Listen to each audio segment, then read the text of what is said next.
HCAM News is supported by our viewers and by Fletcher Tilton Attorneys at Law, serving Central Massachusetts and beyond with responsive solutions. Integrity, leadership, and excellence. Fletcher Tilton. and by Hopkinton Drug, located in this historic New England town since 1954.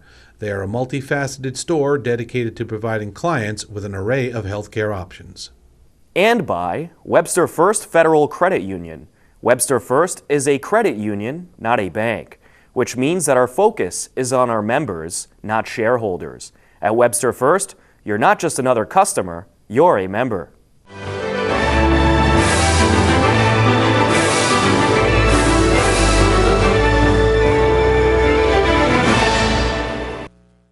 Welcome to HCAM News. Tom Nappy at the anchor desk to keep you up to date with everything you need to know about Hopkinton.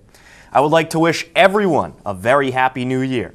On the first edition of HCAM News in 2015, we get you caught up with the Elementary School Building Committee. I'll fill you in on the happenings in Hiller sports over the winter break. Hopkinton High School Assistant Principal Josh Hanna will tell you all about the Top of the Hill program, and we will take a look at the brand new public ice skating rink at the high school outdoor basketball courts. But first, we start off with the debate about what to do with the land at 203 Pond Street. Some want to preserve it, others don't. The Board of Selectmen held a public hearing to discuss what to do about the land. To simply ask the board to put this on town meeting floor, let the taxpayers and the voters decide whether they want to fund the support of purchasing this property. A public hearing was held at the Board of Selectmen meeting for a parcel of land about 43 acres located at 203 Pond Street. For months, debate has existed whether the town should purchase the land and preserve the parcel as open space. A number of groups were represented at the Selectmen meeting to express their feelings in preserving the land, including the Sudbury Valley Trustees, Hopkinton Area Land Trust, Friends of Whitehall, Friends of Upton State Forest, Bay State Trail Riders, and the New England Mountain Bike Association. Much of the argument to preserve the land was centered around the link between Whitehall State Park and the Upton State Forest, and the fact that there is a lot of wildlife living on the land. I support the purchase of 203 Pond Street in its entirety. We have to save our open space that we have left because it's decreasing quickly. It's our civic duty. I have walked the existing trails and hauling roads of 203 Pond Street. It's beautiful, it's special. It's a balanced ecosystem of high dry ground, wetlands, fields, and forest. It has it all. Any development of this parcel would fragment a very sensitive habitat and corridor for wildlife. It's a natural conduit between the two beautiful state parks, Upton and Whitehall. It presents a continuity of natural landscape unprecedented in this region of the state. Ken Wisemantle of the Planning Board did not agree with the plan for the town to purchase all of the land, but had an alternative idea that he felt would be a better value for the town. What the Planning Board recommended is that if the town is interested, that the CPC should consider purchasing either Lot 1 or Lot 1 and 2. Those are the two southern ones on Pond Street. If you purchase just Lot 1, you effectively add to the corridor significantly in what I consider, I'll say, the choke point of the corridor. Lot 2 also then preserves, I'll say, the streetscape more fully and adds to the corridor. After the public hearing, the Selectmen gave their opinions. So I think this is a property worth preserving its whole, particularly if the terms of the proposed agreement, financial terms, can be met. It's a significant portion of the remaining open space in town, which is a lot less than it was 10 years ago. Elected committees and elected boards have been discussing for a very long time. It hasn't changed as the makeup of the boards have changed as far as being on the lists, and I want to respect that work and at least give them the opportunity to present it to town meeting. When we looked at the layout that Mr. Coolidge did, which was one of the finest ones that on my 5 years on the planning board, really left a lot of the space open and left us the opportunity to buy those 2 lots and to have a large passageway through there. You know, if the town wants to vote on it, it's all well and good, but how much money does the town have to spend on preserving land? You know, there are other large parcels that are coming up in front of the town. A deal like this would be if we bought the whole thing and the house came down and we just ended up with real open space. I'm utterly uninterested in buying 6 acres of space with a house plopped in the middle of it. Before the vote was reached, Town Manager Norman Kamalu asked for clarification. That the motion is simply authorizing the town manager and town council to negotiate and answer the questions that have been raised with regard to what exactly are we purchasing, and also to allow the tri-party agreement that has been explained tonight to take some shape. That will then allow the board to take its necessary action with regard to the notice of intent to sell and any future town meeting considerations. I just want to make sure that's what the board is voting on. In much fewer words, yes. In the end, the board authorized the town manager and town council to begin negotiations over 203 Pond Street, with the landowner exploring the town's option for exercising its right of first refusal on the notice of intent to sell and town meeting consideration. It appears the decision over 203 Pond Street will likely have to wait until town meeting. Speaking of town meeting, you'll more than likely hear a proposal from the elementary school building committee when they last met at the HCAM studios in late December for their final meeting of 2014. Possible designs for the new school were discussed. Ash Street. That loop would be gated, so that bus loop would become an area which could become hard surface play during the school day period. The elementary school building committee met on Monday, December 22nd at the HCAM studios for their last meeting of 2014. During the meeting, architectural firm DRA provided the board with a site evaluation criteria matrix. The presentation laid out all the different campus options for the different sites under consideration. There were a number of options presented, including 6 options for the center school site, the option to add a building to the Elmwood campus, and several options for the Irvine and Tadaro properties. Architect James Barrett stressed to the committee that while these plans may look a lot like architecture, they are far from the stage of designing the buildings themselves. I'd like to kind of emphasize that fact that the type of information that's being shared with you, it looks a lot like architecture. It's far from it.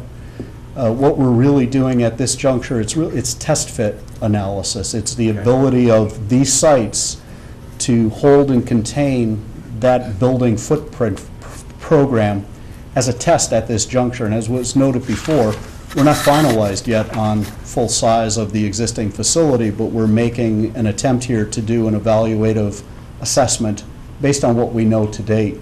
And that includes everything regarding playfield area, attendant parking, those types of services that are necessary.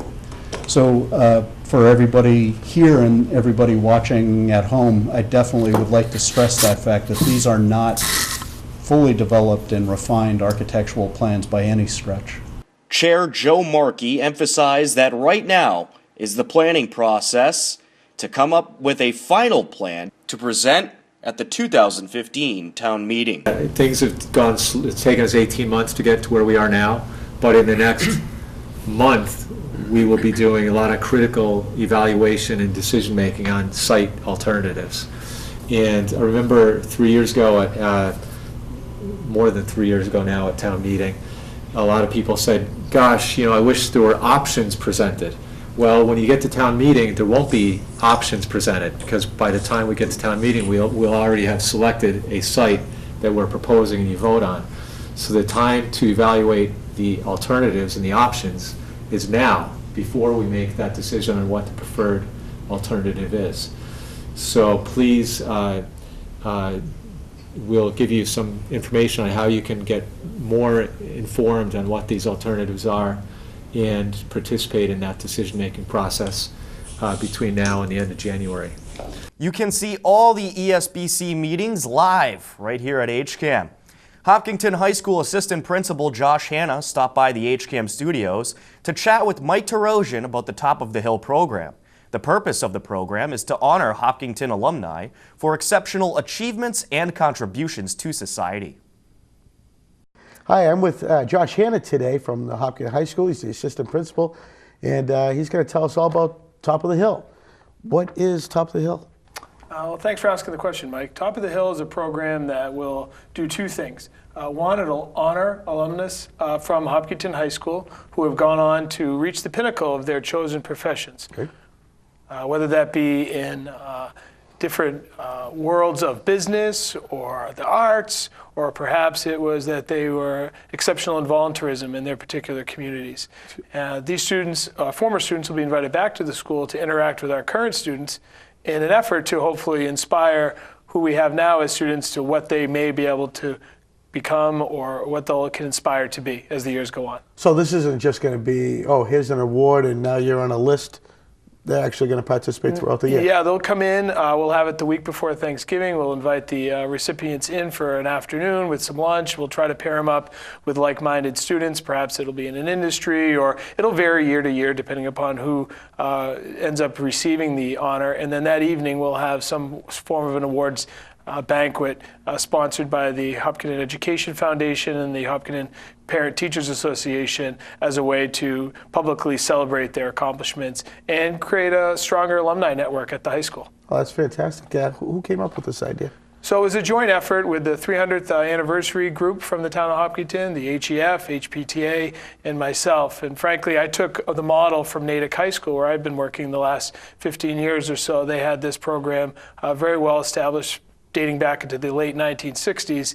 And as an employee of that school, I always felt like that was one of the most special days of the year, where the students could see folks that sat in their seats and places that they rose to. Oftentimes I don't feel as though students give themselves enough credit in terms of where they can be, and I feel like this program will bring to light some of the potentials that they have.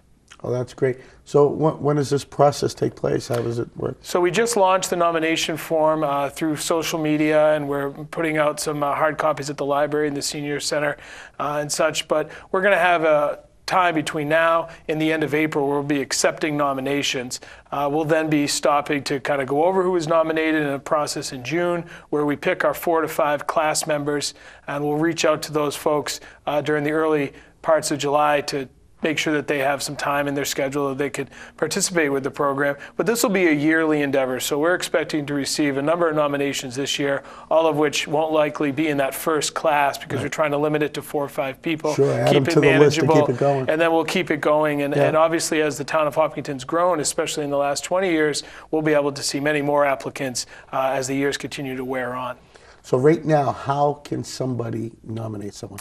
So there's 2 methods, the easiest of which is an online method, which you can link to off your web page, and we'll make readily available as often as possible through emails and Facebook and Twitter and all the various ways in which we gain information. You can certainly email me at the high school. I'll be happy to share the link to you. But we're also making hard copies that'll be found in around common town areas where you can write and then old style mail it in.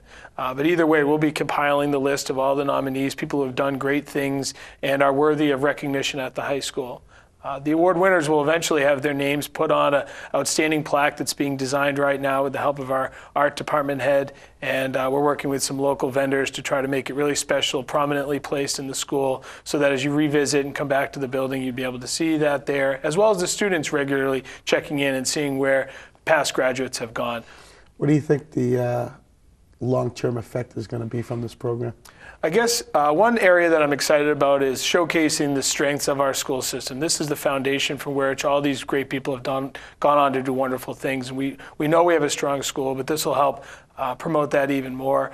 Obviously, creating a stronger alumni network is never a bad thing. It's something the schools, overall, most public schools struggle to do, and I think that this program will help create a stronger connection where people have the ability to check in with their old school and perhaps participate in continues to growing of our own school. And finally, and most importantly, and this is the part that I feel like is why I'm willing to put forth the effort, why HPTA and HEF are excited as well, it really gives the students a concrete example of who they may be able to become. In this kind of complicated world we live in, sometimes we get lost in what might be our life. And I feel like we'll have some great examples to share with the students, and so that they can be inspired and maybe some connections could be made. Fantastic. That's wonderful, and I wish you the best of luck.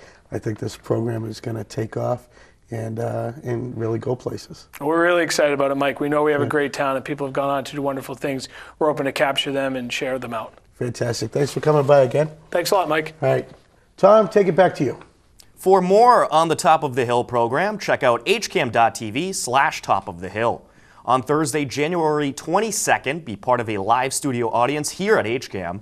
Stage 3250 returns and features Linda Conley, who will discuss her research on slavery in Hopkinton, as well as Ashley Olafson, who will talk about the effects media has on young boys and girls.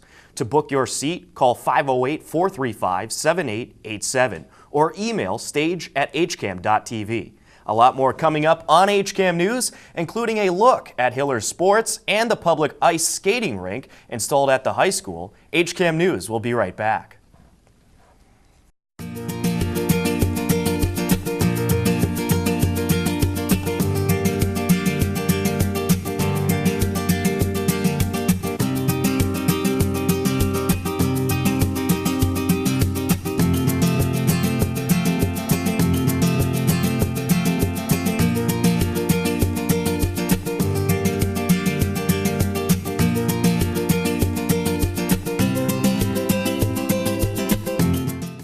Welcome back to HCAM News. It's January and it's cold. You know what that means. It's time to ice skate.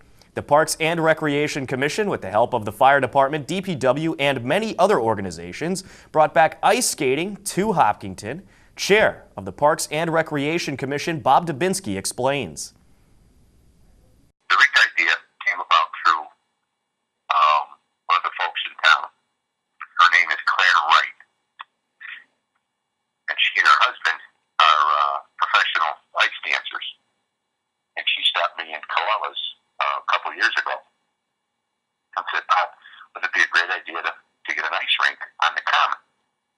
Well, we investigated that last year, and the common really isn't level enough. Coupled with the fact that there's no lights, the logical place to put it was where it is now, which is the basketball courts. And I didn't realize it, but ironically, that several years ago, almost 30 years ago, they used to flood the basketball courts and have an ice rink, but for whatever reason, they stopped doing it. So we started to work with the schools last year to go ahead and investigate the possibility, and we kind of ran out of time. So this year, we were able to go ahead and have the rink professionally installed. The materials we'll be able to use from year to year, and we'll see how successful it is.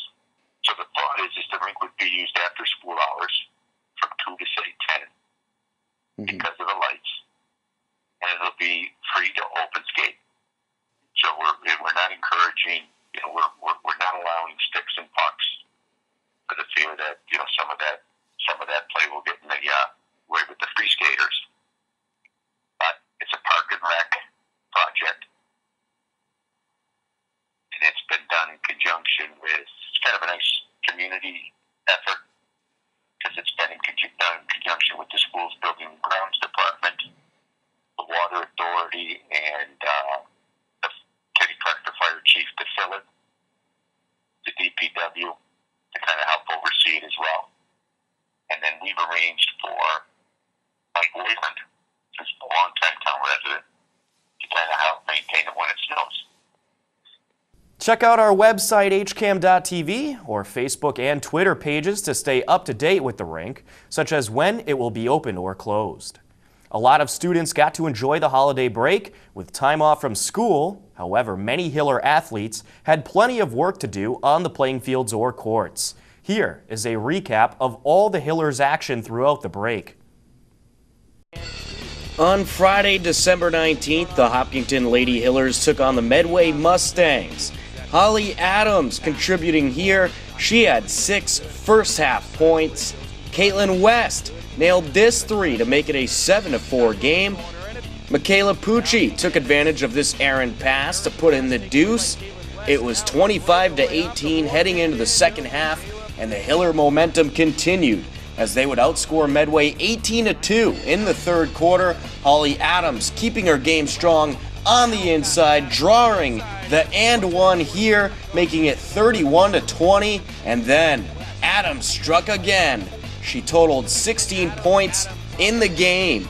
Michaela Pucci put in the 2 here off the inbound, and then later in the fourth, Pucci did it again, drawing the and one, and Hopkinton took care of business in Medway 50-31. Holly Adams had 16 points, Michaela Pucci had 12 points, and Julia Canistari also chipped in with 12 points in the Hopkinton Hillers victory. Other scores from this past week: on Thursday, December 18th, Hiller Wrestling beat Newton North 43-33, and then in the Hopkinton Medway doubleheader on the road, Medway beat the Hopkinton boys 44-42. The girls got the 50-31 win. Saturday, December 20th, Hopkinton Hockey lost to Westwood 5-1. Monday, December 22nd, Hopkinton Hockey beat Auburn Millbury 5-0, and then on Tuesday, December 23rd, the Hopkinton boys basketball team beat Holliston at home 63-42. The girls beat Holliston on the road 58-52, and Hopkinton's co-ed swimming team beat Waltham 93-91. On Friday, December 26th, Hopkinton Hockey lost to Oakmont in overtime 5-4. Other scores from the Christmas break: boys basketball, Hopkinton beat Bartlett in tournament play 74-72. The hockey team beat Fitchburg Monty Tech 5-3. And then on Sunday, December 28th, in the Bartlett Tournament Championship, Worcester South beat Hopkinton 50-47. So far, it's been a good winter sports season for the Hillers. You can see many Hillers games on the HCAM channels. To let you know what games, as well as other programs coming up, our promotions coordinator, Courtney, has our HCAM Insider. Hello, everyone, and welcome to the latest edition of the HCAM Insider. The Board of Health was filmed on January 7th as our meeting of the week, and it will air in its entirety on Sunday, January 11th at 10 a.m. On Monday, January 12th at 7 p.m., the State of the Schools will air live on HCAM TV. On Tuesday, January 13th, the girls and boys basketball team go up against Ashland in this live doubleheader on HCAM TV starting at 5 p.m. The girls' game will replay at 10 p.m. on HCAM Ed, and the boys' game will replay at 10:30 p.m. on HCAM TV. On Wednesday, January 14th at 12:15 p.m., learn about low back pain in the next installment of the Hopkinton Drug Lecture Series.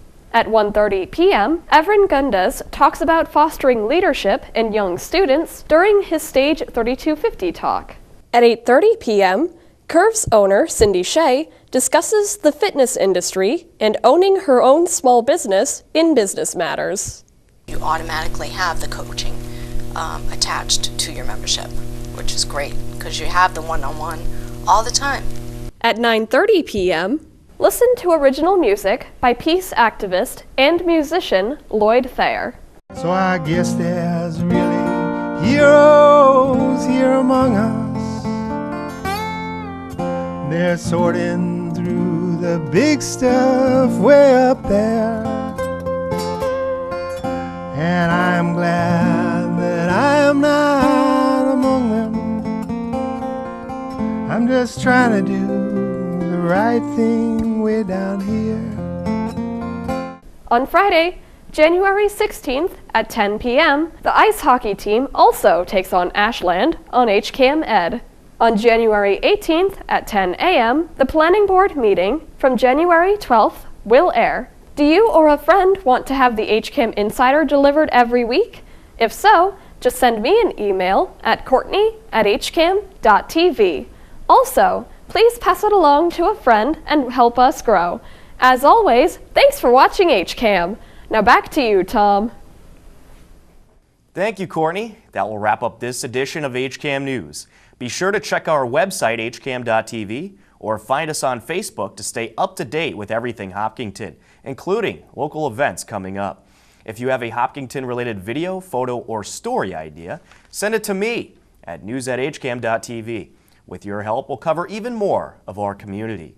For everyone here at HCAM, I'm Tom Nappy. We leave you now with the current community listings and upcoming government meetings. We wish you the very best in 2015. Take care and be well.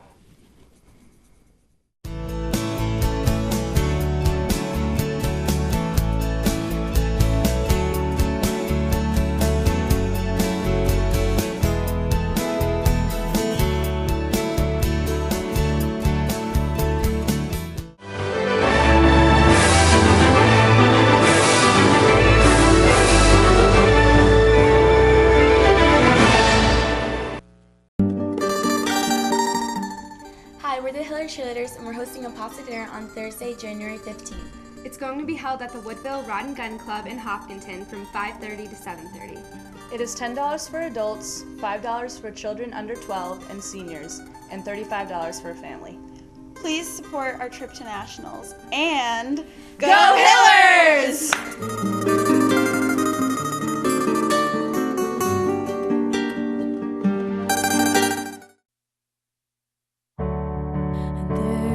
Stand, open heart, open doors, full of life, with a world that's wanting more. But I can see